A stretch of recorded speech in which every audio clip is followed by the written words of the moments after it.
So our first speaker is in person, Arturo Filasto from OONI, and I'm going to switch to your slides.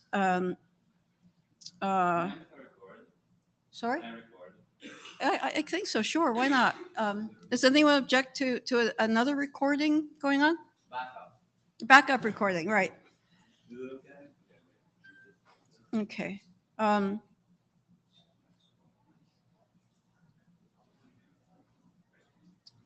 Okay. And let me confirm my selection, and I'm going to give you, yeah. Oh, you want to use, I don't know if that's going to, I don't have the right USB slot, but this clicker works. I have an adapter. I can give you control of the clicker. Okay. Does it have a luminescent thing? Like a laser? Oh, nice. It does, yeah. Professional.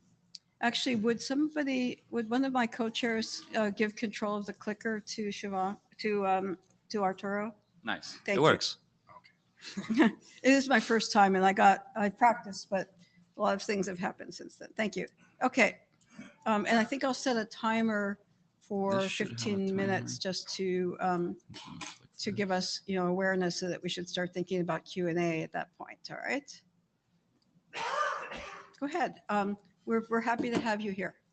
Okay. Hello. I'm Arturo Filasto. I'm the founder, president, executive director, and CTO of an organization that's called OONI, OONI, not to be confused with OONI.com, which makes pizza ovens, which as an Italian, honestly, I find a little bit insulting because, I looked on Reddit at their pizzas and they don't look, they put pineapple on their pizza, like what?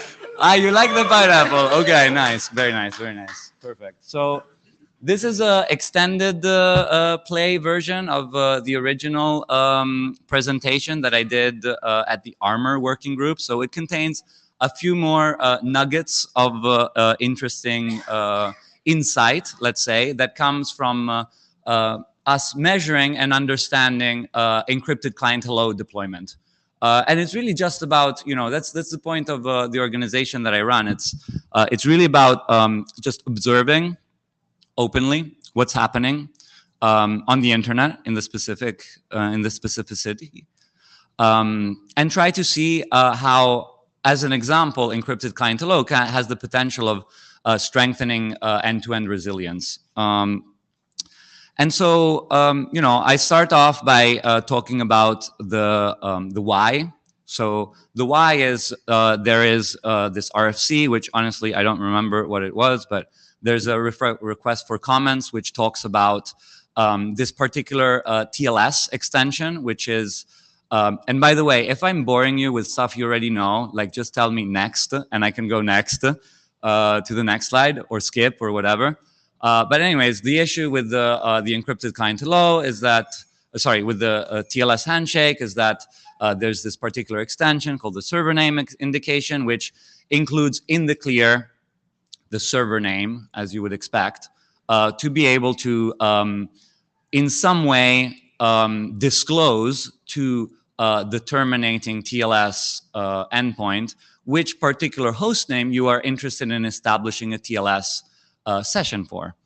And as we can see here, there's a smiley face, which is actually not a smiley face. It's a sad face because it's 2 dots and a open parenthesis. So not good. We don't like that. So what we do, we take and we make encryption. So encryption, in particular, we take HPKE, and I didn't remember what this standard for, so I had to look it up this morning. And it stands for hybrid public key encryption. So it's basically, I don't know why it's called hybrid, honestly. I didn't study it that carefully. That's why I hired Michele Roux, which, did he give me his badge? Ah, yeah, there we go. Nice. So I have a cryptographer in my team who's called Michele Roux, and he consults for me. He's a very expert cryptographer. Like if you want a serious cryptographer, you should call him. He's great. 0 sigma protocols, anyways, stuff I have no idea what it is. But anyways, there's this hybrid public key encryption, which I'm sure you're familiar with public key encryption. You have a public key, private key. Alice, Bob, they want to speak. Give the key to Bob. Bob does. Anyways, there's a situation where you disclose some information publicly, and then there is some information that is kept private. And through this information, you're able to securely end-to-end encrypt the communication without certain properties, but it's good enough.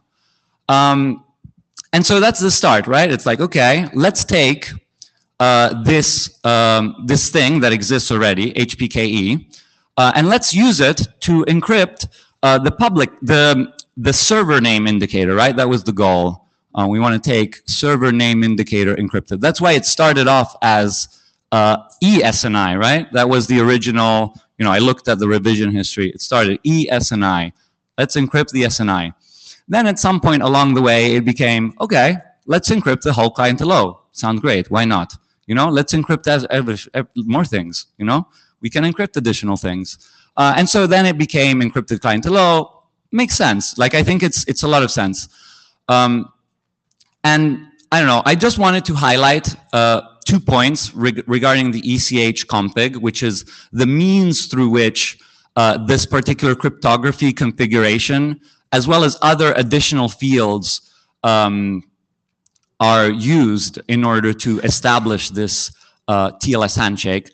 And they are public name, which basically says what should end up inside of the outer ClientHello, because middle boxes exist on the internet, right? I'm sure you know this. I've seen that a lot of people talk about the rights of middle boxes, and I'm all in you with that.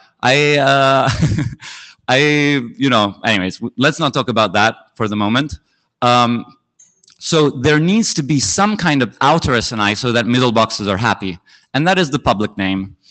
The other key point here is that there is this, hand wave thing of like, it needs to be distributed out of band. And in practice, it's DOT or DO, which sounds great. I mean, you use what you have. Makes a lot of sense. The main thing I wanted to focus on was this private public name, which uses the verb should, which is interesting because it's a verb that has a particular meaning inside of IETF. And it means that you can, but you can also not.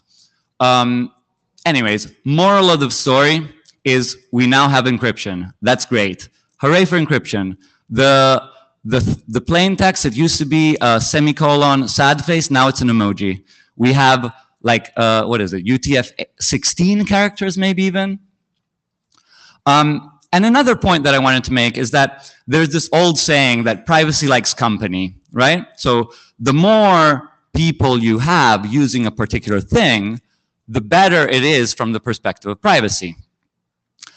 And in reality, what we see in the data that we did by doing a wide scan of, I don't know, I think we did, I don't know, we took the Tranco list, we took many lists, we glued them all together, we got several million domains, Cisco's data, took all the data, put it all together, stitched it together, did a huge scan, I should say, an excellent master student, Ben, did the excellent work, did this chart.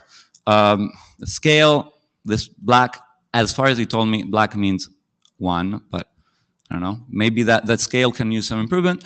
But the point, the bottom line here is that the main deployment of ECH is Cloudflare still. But, maybe it can be fixed. Next. So how does our test work? So our test got developed, well, we initially developed, then it got improved by DeFo, which I saw this gentleman leave today. I don't know why he didn't come. I wanted to give some creds when creds are due. And OONI Probe is the software we develop, and it runs on the internet, and it basically does some tests. This is part of our experimental test suite. So it's work in progress tests. It's stuff that is not yet ready for prime time. We're still working on it. But what is great is that now we can measure where ECH works, fails, or is deliberately blocked, which is the goal. That's what we want to try to figure out. Like, what's going on in the cloud? The man shouting at the cloud, what's happening in here? You know, this is the black box, and we're trying to figure out what's in this black box, you know, and we probe with our little tentacles, and then we make it available as open data. We have hundreds of terabytes of data that, courtesy of Amazon, okay, I mean, I don't want to say blasphemy, but they gave us free S3 storage. So thank you, Amazon, for giving us infinite S3 storage. We're still not using it all.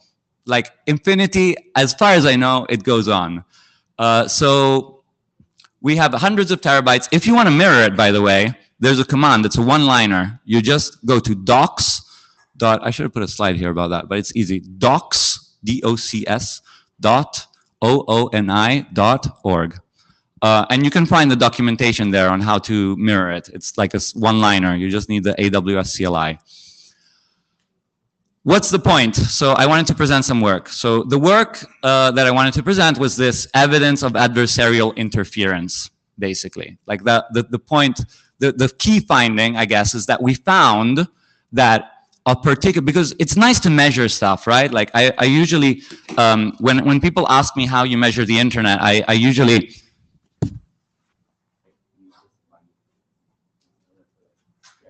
I tell them, unfortunately, you can't just take a ruler and measure the internet. I wish it was so easy that you could take a ruler and just go there and be like, oh, let's see the internet, you measure it. Can't do that. You need, it's a little bit more complicated than that, you know? And this is a nice, very nice ruler. I got it in Japan. It even like folds, very nice ruler. I carry it everywhere. But I can't use it to measure the internet. We can't use it to measure the internet. We need to do analysis of the data that we collect such that we are able to understand what is going on. So like step one is collect the data. Step two is actually look at the data. And when you're so busy, like, I don't know, running everywhere, like trying to collect the coin, I guess that's also another problem, but separate problem. You oftentimes don't have time actually to sit down and carefully look at the data. And so this is an open problem for you, everybody here. Like this is what we see in the data. We see Greece, which I'm sure you know from TLS. Greece is this thing that Google pushed out a bit, you know, aggressively, let's say. So they said, you know, let's go YOLO. Let's just try out something, and then we'll try and figure out how to standardize it later. Okay, pros and cons. I'm not expressing judgment. Greece was also done as the first step for ECH because it was like, are these middle boxes indeed a big problem? And so that was the first step. Is like, let's make middle boxes happy. Let's put Greece. Let's make sure that if they break, they're not breaking in a way that is causing issues. So Greece basically is fake ECH. None is no ECH. Real is real ECH. Greece and real should look identical in theory on the wire. And they do. Like if you look at the packets, they look the same because entropy is indistinguishable from entropy. And what we observe in the data is, as you would expect, that Greece and real look the same. But that then what is the key is that two things. One, this is Russia, by the way.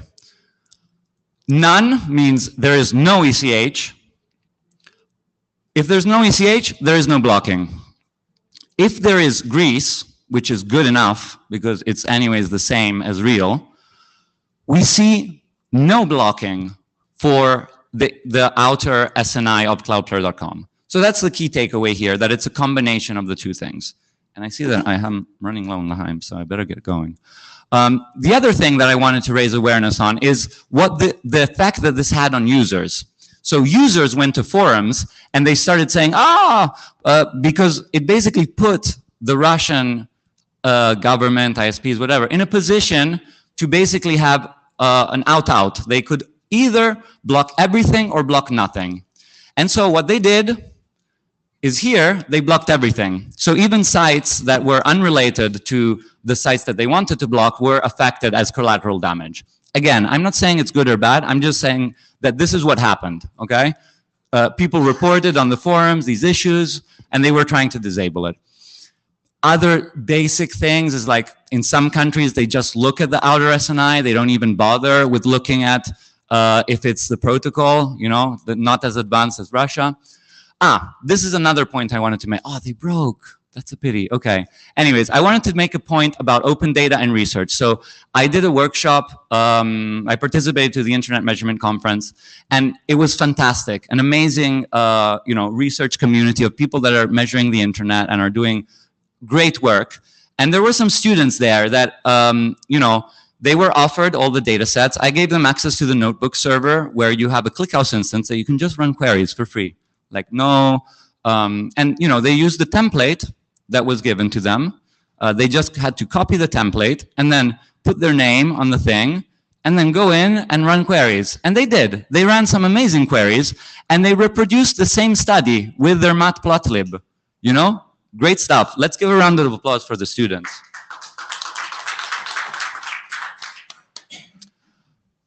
The point I wanted to make is that this happened already before. It happened in the case of Iran with TLS. Okay, and again, I care to say that I don't want to say that encryption is bad or anything. You know, that would be a terrible thing because we need to move forward.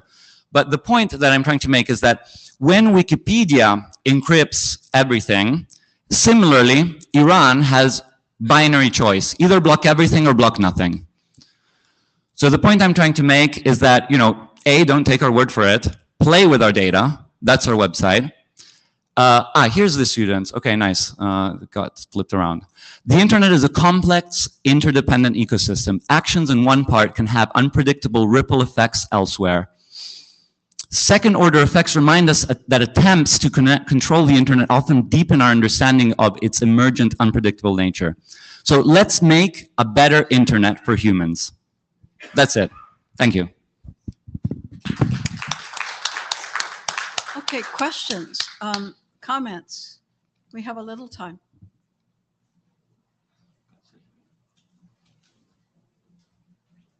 No question. There are. Christopher Patton, you're first.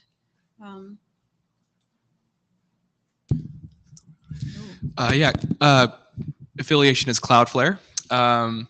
So I just wanted to mention that in some sense, I think it was we expected collateral damage when you start blocking ECH, and the reason is because ESNI was blocked the same way. So that ESNI I'm referring to an early draft that predated Greece. It's hard to tell from the numbers. I mean, I'd like to know, like, do you think Greece helped? I think not totally clear. There is a draft being talked about at TLS about how to make Greece more effective. So if folks are interested, it'd be great to get more feedback on that work. Thank you. I mean, what I would say is that the Greece should go not in the ECH, but it should go in the collaboration between the companies, you know, because I think the point is that if you only have one company doing it, then, you know, you get this thing, right? So like that it's only Cloudflare ECH, cover defo.ee, and then all these gambling websites, people that are like using Google as an attempt to cover some, well, I don't have to read these ones, but like, I think you can read them yourself, you know, adult content, gambling, you know, like the stuff that, yeah, I don't know. So like, you want to go back to the previous slide, privacy likes company. So the point is that the more the merrier. So if you get the Cloudflare, you get the Apple, you get the Google, you get all of them together to agree to do the Greece or to do whatever, then you get nice privacy properties. If everybody does their own thing, then you get no privacy. That's what I learned at Tor. I mean, I used to work for Tor also. Andrew. Hi, Andrew Campling. Thanks for the presentation. Some good stats. So three main comments. Firstly, I think the Russian collateral damage, from my recollection, wasn't collateral damage because the regulator required the ISPs to block all ECH. So it was intentional. I'm splitting hairs, but it wasn't. You know, it was a deliberate act to block. everything rather than be selective. Perhaps more specifically, I think we need to be mindful that there are some downsides to implementations like ECH for things like cybersecurity. If you block or if you encrypt metadata, then there can be negative effects, and it's no coincidence that some of the early adopters of ECH are malware actors or malicious actors who have been moving quite quickly to use it. And then, finally, I mean, the other thing, just specifically for privacy, since your main focus was really privacy, I think we also need to remember that the privacy promise is only about third-party observers, on-path observers. You're not getting any privacy from a CDN operator, which I know Gianpaolo will go on to cover, but in this case, pick your evil actor. Is it the on-path observer? Is it the CDN operator? Who do you not want to have your data? Whether you want your big US tech company to have it is a question that different people have different preferences. Gotcha. You ask a lot of questions, huh? Like many questions you have. So I'll start from the first, regulator. So yes, I think regulator is issue, but also, again, emergent properties of internet, like complex system, etc. I think we have to learn from everybody. When they blocked our website, exploreuni.org, we got an email from the Russian regulator saying, hey, we're going to block your website. You have some amount of time to take down this page. They had already blocked it because we see it in the data. So they notified us a bit too late, but at least you can go to website Roskomnadzor and type in, solve a CAPTCHA, prove you're human. And then you get the ability, for example, what Roskomsvoboda does, to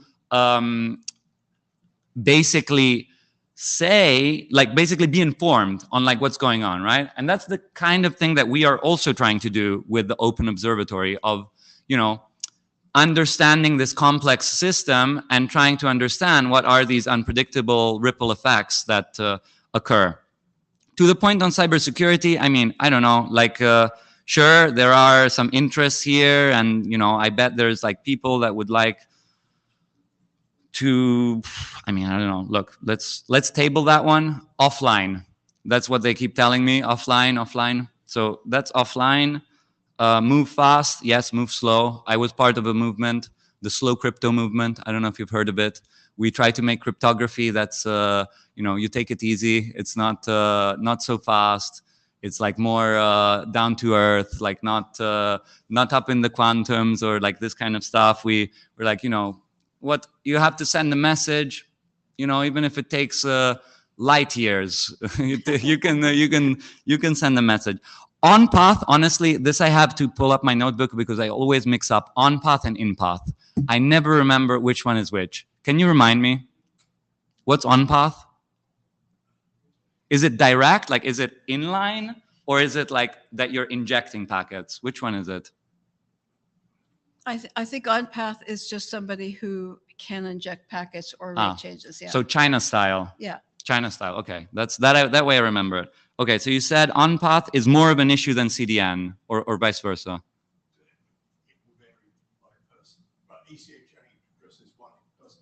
Can you say that in the mic, please? For the remote people. I really don't. Oh, yeah. Sorry, remember it. For clarity, depending on your preferences, your threat model, you may have an issue with one or the other. I think it's just important to remember that this particular implementation, you don't get any protection from the CDN operator seeing everything you're doing. And with in some of the other workshops this week, with the vast amount of stuff centralizing on CDNs, that gives a lot of power to the CDN operators, which is, I think, worth thinking about. Yeah, that's an excellent point. And I think this is a point that should probably be added to the ARMOR working group, just to break an arrow in the favor of ARMOR working group, because good anonymity is very, very hard problem. Like, if you have that kind of threat model that you're up against the NSA, I'm sorry to say it in French, but you're fucked, you know? Like, that's pretty much the TLDR. And so, you know, what you got to do, you get owned, you know? Like, that's what you do. Like, at some point, I think, personally, that depending on the amount of attention that you attract, the question is not if you are owned, but rather who has owned you and at which level. And so, you know, at a certain point, you're like, okay, whatever, you know, own away, you know, owned by this, owned by that, you know, like whatever. So that's why I remember still this thing. I traveled, the first time I went to San Francisco, I was with my friend, well, I won't say the name for privacy reasons, Chatman House Rule. I was with my friend and I met the person that made BitTorrent, I can say that. And I remember I was talking to this person and I was telling them about like this idea that I had of something. I don't even remember exactly what it was, but he was like, what's your threat model? What's your threat model? And I was like, dude, like, what's your threat? I don't, good question. I had never thought about that, you know? And I was like, good point, you know? And so it all starts there. It starts from, and I think Nick Sullivan made an excellent point in the ARMOR working group that step 0 is terminology and threat model. And then you decide, okay, threat model, this, terminology, that, and then we understand what the language is. I'm going to give Dirk privilege to say something. Sorry, about ARMOR. I have to step in here, Dirk Kutscher, IETF chair. We really have to be a bit more careful what we say here. So there is no ARMOR working group. There's also no intent to establish an ARMOR working group. What we had was side meetings to discuss possibilities of an ARMOR research group. So they said really different things in the IETF context. Sorry, beginner. Welcome, though. Thank you. There were a couple more people who had questions. Flo, hello, you're next. Hi, Flo Driscoll. I was wondering, thank you for the presentation. Could you go to the slide with the like Greece, real, none thing on it? So can you, sorry if I just missed this. Can you explain kind of what's going on here, particularly with like the big dip in the middle? Is it like it was being blocked and then it wasn't and then it was? Like, can you explain any context to this? Flo, that is an excellent question. I wish I knew. I was so busy organizing the IMC hackathon that I literally, this is fresh off the SQL press. Like it literally was done as I was preparing the, so I don't actually know. Like, this is a good question. It's an exercise to the reader. It's like, what happened here? And I can. Your title covers the important part. Okay, I can pull up. We will probably have to be a little bit briefer now, but this would be a really great thing to pick up. I can It's a upload great, I'm really glad you asked the question. Maybe we can do if you're both on the mailing list, we can. I can post it on the mailing list. Yeah. Can I post it on the ARMOR mailing list? Yeah. Is that okay? But also post No, it on, okay. Please post it on the Thank PEARG you. email. PEARG, okay, Yeah. I'll post it there. Yeah. Great. I send the JPEG. Can I attach JPEG? No, CSV. What formats are supported? Link, Definitely okay, should link. Link, Flo, okay, great. Did you get to ask your question enough? I didn't want to rush you too much. And we've closed the mic after Nick. So Nick is up next, and then Vaibhav, I'm sorry, we had to close the mic because we actually have a talk about threat models next. Nice. So Nick, are you there? Flo, you need to take yourself off the queue. Yeah, Nick Thodey, Center for Democracy and Technology. Thanks again for presenting this. I really like your sort of higher level thinking that we need to do about this sort of collateral blocking, and maybe we need to get a little more sophisticated talking about the second order effects. It seems like it seems like there could be some advantage in dramatically increasing the collateral blocking, right? If the censor has to block literally everything, that's a much higher cost thing than just blocking Cloudflare or just blocking Wikipedia, even if those things are larger than the particular target they're going after. But maybe it would be useful for us to know, like in a little more sophisticated way, what that extra amount of blocking matters, both for the network interference agent, the potential censor, or for the user. So just if you have details about that, or if people want to do research on that, I think that would be great. I agree. I very much agree with you. I mean, one word of caution I should put out there, though, is that the lesson learned, I think, is that there are, because it is a complex system where there is interdependencies between many different pieces, you know, it's like a pond. You take a stone, you throw it in the pond. You can't exactly predict I surf, so I studied also a little bit of meteorology. I studied a little bit of waves, hydrodynamics. It's really complicated stuff, and you know, you kind of guess a lot of the time. You know, in meteorology, there's this notion of ensemble forecasting, which is a French word. It means you take many different models, you put them together, and then you get something that's a closer approximation to what is reality, right? I don't know, like if everybody hoards their own data and keeps it private, then you can't do ensemble, you know? You just do solo. You know what I mean? So that's maybe food for thought. Thank you. That is a great kind of charge to the group. And please, let's discuss. Please join if you're not on our mailing list, join and let's discuss here. I shall join. I will read the note well, and I will try to get the tutorial for it. Thank you. Okay. Thank you. Great. We have